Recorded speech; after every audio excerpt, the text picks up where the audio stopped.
Hello, so welcome back to my channel. मी एकदम अशी सुजलेली दिसते बिकॉज मी जस्ट झोपून उठली आहे आणि आता संध्याकाळ झाली आहे. But this is my night time routine. कारण की आज मी करणार आहे स्किन केअर रुटीन. सॉरी, मी आधी नाईट टाईम रुटीन बोलली आणि मग तुम्हाला सांगते की स्किन केअर आहे. सो तुम्हाला या स्टीमवरनं अंदाजा आलाच असेल. तर या व्हिडिओमध्ये माझ्या या रुटीनमध्ये टार्गेटेड असणार आहे माझे पोर्स, हे असं डार्क स्पॉट्स, डलनेस, आणि ह्याला कसं आता आपण रिव्हर्स करणार आहोत ते मी या व्हिडिओमध्ये तुमच्यासोबत शेअर करणार आहे. So stay tune and let's get into the video. Okay, so सर्वात पहिले मी स्टीम घेणार आहे कारण की मला माझे पोर्स क्लीन करायचे आहेत. मी तुम्हाला जवळून दाखवते. जर तुम्हाला असं डॉट डॉट दिसत असेल, माझे ओपन पोर्स इतके पण ओपन नाही आहेत. बट माझं स्पेशली इन समर्स जेव्हा माझी स्किन जास्त ऑइल सोडते तेव्हा ते पोर्स ना खूप मोठे दिसतात. खूप असे नाही बट दिसतात. नेकेड आयने इझिली दिसून जातात. सो मला हे परत वाढून द्यायचे नाही आहेत. आय डोंट नो इफ पोर्सला आपण श्रिंक करू शकतो का, थोडंसं इनविजिबल करू शकतो, बट ते कम्प्लिटली गायब नाही होत. तुम्ही काहीही करा. सो जोपर्यंत तुम्ही एकदम एक्स्ट्रॉर्डिनरी डॉक्टरकडे जाऊन काही ट्रीटमेंट घेत नाही तोपर्यंत आपण त्याला पूर्ण श्रिंक करू शकत नाही, बट आपण त्याला वाढून देऊ शकत नाही. सो त्याच्यासाठी it is important to clean them आणि त्याच्यामधले जे ऑइल आहे ते काढत राहा. येस, सो सर्वात पहिले मी स्टीम घेणार आहे. ह्याच्यानंतर मी मस्त फेस वॉश करेन कारण मला स्क्रब नाही करायचं बिकॉज माझी स्किन ऑलरेडी थोडी मला सेन्सिटिव्ह वाटते, तर त्याला मी स्क्रब करून अजून सेन्सिटिव्ह नाही करणार आहे. आणि हे स्टीमर मी नॉर्मल म्हणजे झेप्टोवरनं ऑर्डर केलेलं. तर हे खूप छान आहे, एकदम फेसवरती त्या स्टीमला थ्रो करतं.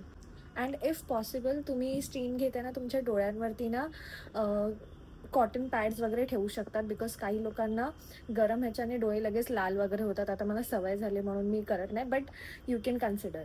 ओके, सो छान स्टीम पण झालेलं आहे. तुम्ही बघू शकतात किती घाम आला आहे. जर मी टॉवेल घेतला असता तर अजून आला असता. आता मी ह्याला फेस वॉशच करणार आहे, एकदम छान क्लीन करणार आहे. सो मी यूज करते बायोक्यूलचा ॲक्वा बूस्ट हायड्रेटिंग क्लेन्झर. एकदम या पोर्सच्या सेक्शनला आणि ब्लॅकहेड्सच्या सेक्शनला क्लीन करणार आहे. तुम्ही कोणता हार्श फेस वॉश यूज करताय तर तुमचा फेस डबल ड्राय होणार. So I prefer using this hydrating cleanser. Okay, so आता मी फेस वॉश करून आलेली आहे. मी फेस ड्राय नाही करत आहे बिकॉज मला ह्याच्याने एक्सफोलिएट करायची आहे स्किन, म्हणूनच मी स्क्रब नाही यूज केलं. बिकॉज मी स्क्रबपेक्षा प्रिफर करते की मी रेझरने एक्सफोलिएट करेन. आणि जस्ट इथूनच मी असं रेझर यूज करायला स्टार्ट करेन. आणि माझं मेन मोटिव्ह आहे हे यूज करायचं की हे तुमच्या फेसच्या डेड स्किनला खूप इझिली आणि छानपणे रिमूव्ह करतो. And specially after taking steam. तुम्ही नॉर्मली जेल वगैरे सोबत जर कधी रेझर यूज करत असाल तर एकदा ट्राय करा की तुम्ही स्टीम घेतल्यानंतर हे यूज करता. तुमची स्किन एकदम डिफरंटच फील होईल आणि तुमची डेड स्किन पूर्ण निघून जाईल. जे आय डोंट नो, मुली घाबरतात आणि इट इज व्हेरी अंडरस्टँडेबल कारण की आपण फेसवरती रेझर फिरवतो. बट ट्रस्ट मी, ह्याने तुमचे केस परत वाढत नाही.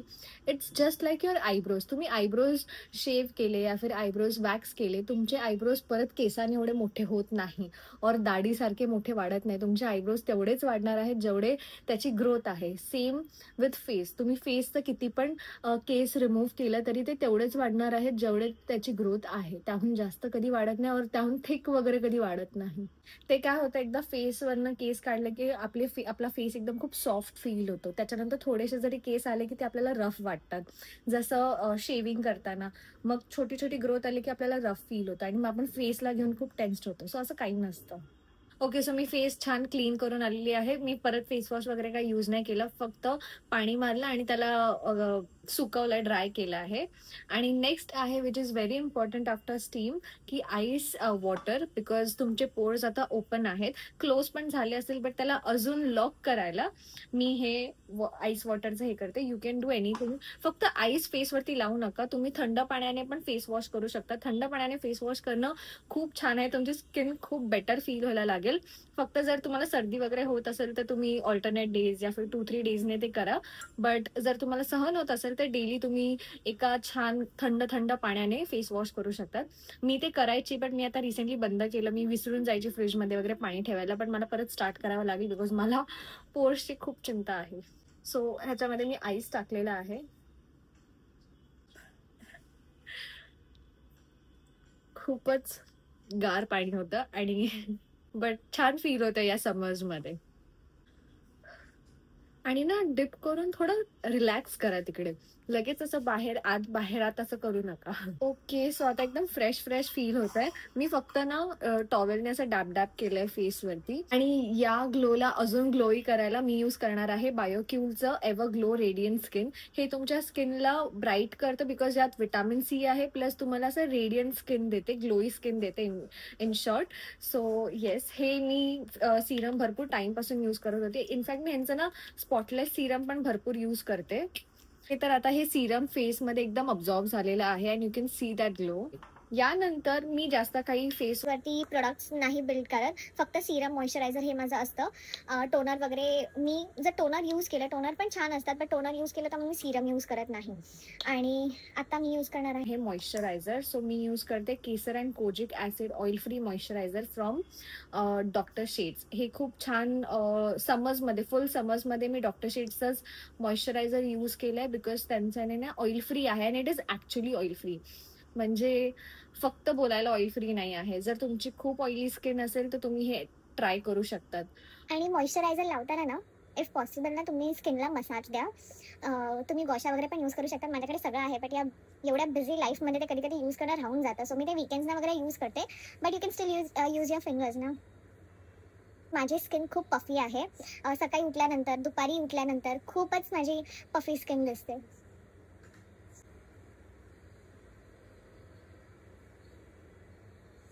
ओके, सो आता मॉइश्चरायझर इज ऑल्सो डन.